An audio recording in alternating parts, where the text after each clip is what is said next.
Hey everyone, my name is Wedge. Thanks to yesterday's internet shenanigans, we're going to have two videos for you today. Time for some dragon artifacts, and probably the most impactful card for modern play, but hey, no big deal. Also Surrak. I mentioned all of these casually, but there are some sick cards in here.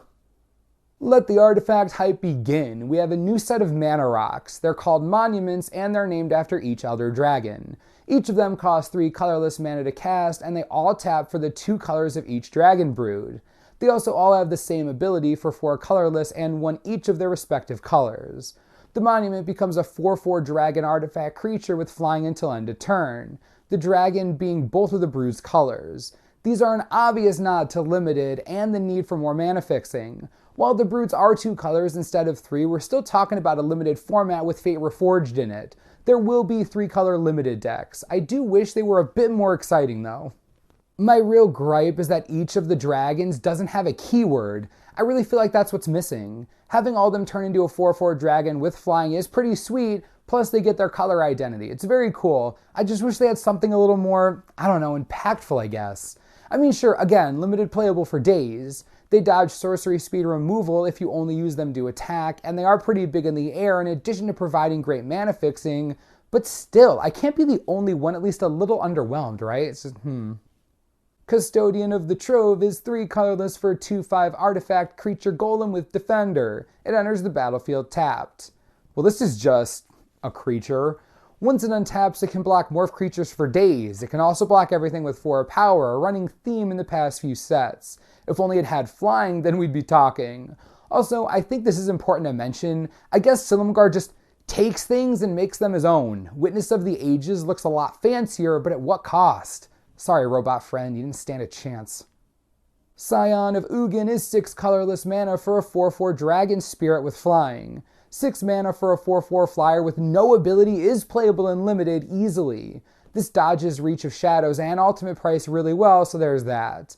Beyond that upside, there isn't much to talk about here. Colorless makes it easy to cast. A 4/4 flyer will be able to fight other 4/4 flyers. It's pretty average limited card here. Of course, I would be silly to not mention the awesome artwork style. Like the colorless cards back in Rise of the Eldrazi, the art goes beyond the border. How outrageously cool is that? This is their way of separating colorless cards from artifact cards, and with the new card frame, just looks really good.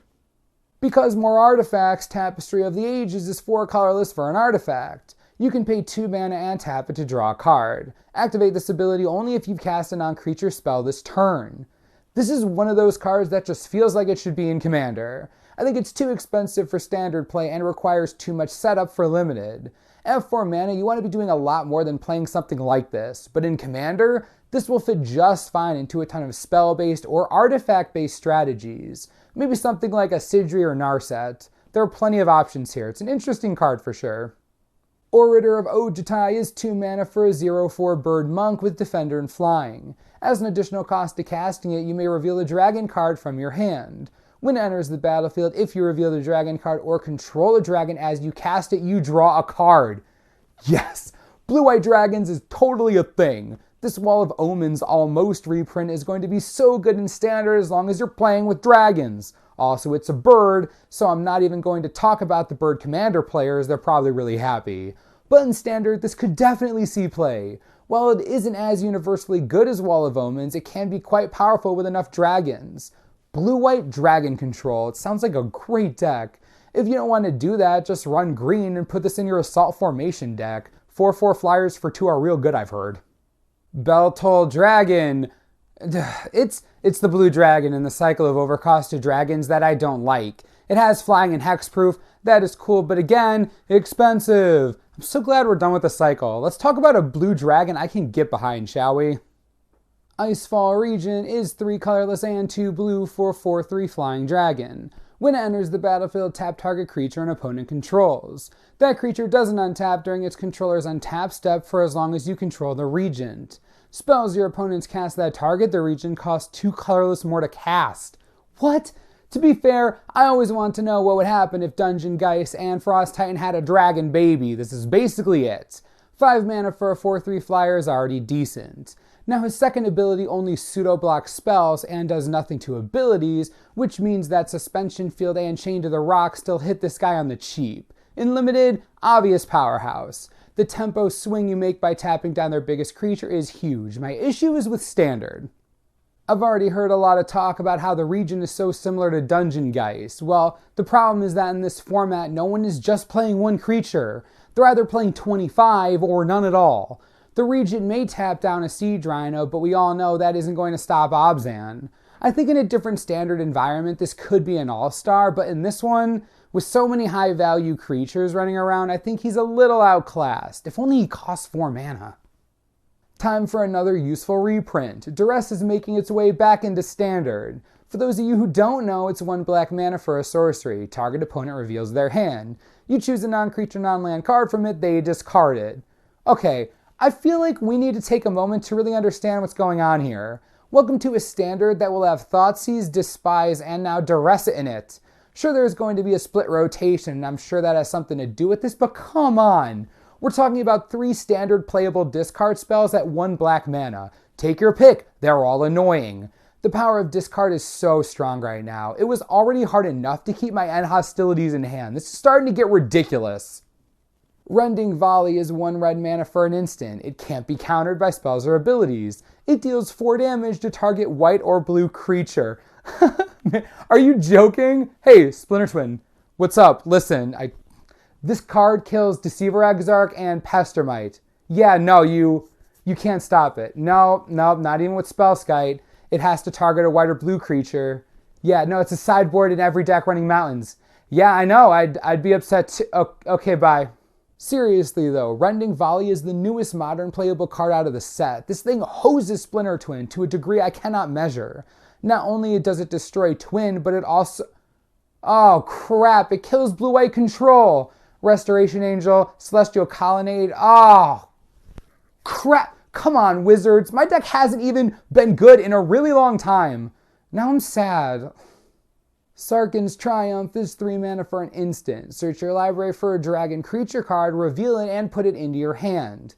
I want to like this card, and I do for casual and commander play. The problem for something like Standard is that it's just too expensive, and honestly, the real question you need to ask yourself is, why not just play more dragons? If the dragon deck is something you're going to build, the answer is always to just use more dragons. This is too expensive and not what you need to be doing even at instant speed. But again, in Commander or Casual, go nuts. A Draconic Tutor is hysterical. Also, Sarkhan is so happy. Just look at that art, he's super excited. Even though, you know, dragons have basically enslaved the world, but whatever, not important. Herd Chaser Dragon is 6 mana for a 3/3 dragon with Flying Trample and Megamorph costing 7. When it's turn face up, put a +1/+1 counter on each other dragon creature you control. It's too expensive. Too expensive. Yeah. Oh man, Surrak the Hunted is 2 colorless and 2 green for a 5/4 legendary creature human warrior with Formidable. If creatures you control have total power 8 or greater, at the beginning of combat on your turn, target creature you control gains haste until end of turn. At first glance, you might not be so excited. True, he does lack the flash that old Surrak brought to the table, literally and otherwise, but don't misunderstand, Surrak is insane. He's 4 mana in a single color for a 5/4, that's huge. He provides 2 devotion to green, his Formidable is like a more convenient Temur Ascendancy, and the best part is that you get most of the way there by just playing Surrak himself. Let's talk about some lines of play, shall we? Turn 1 Elvish Mystic, turn 2 Courser or Rattleclaw Mystic or Heir of the Wilds or even a Frostwalker, take your pick. Turn 3 Surrak, swing for a bunch of damage because by that point he gives himself haste and there's no way your opponent has anything even remotely capable of blocking him.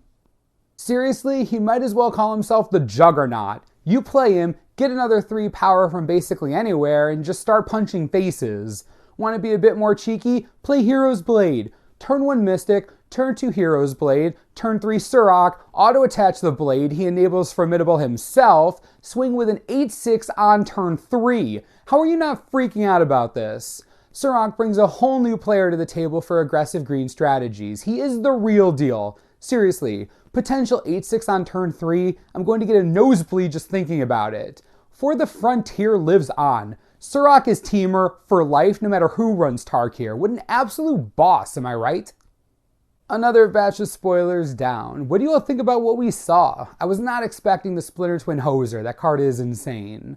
Also, Surrak is really interesting. Let me know how you feel in the comments, and remember, we have another spoiler video coming out later today, so watch out for it. As always, subscribe for the latest and most reliable Dragons of Tarkir spoiler information you could ever need. This is the Manosaurus, I'm Wedge, thanks for watching, we'll see you next time.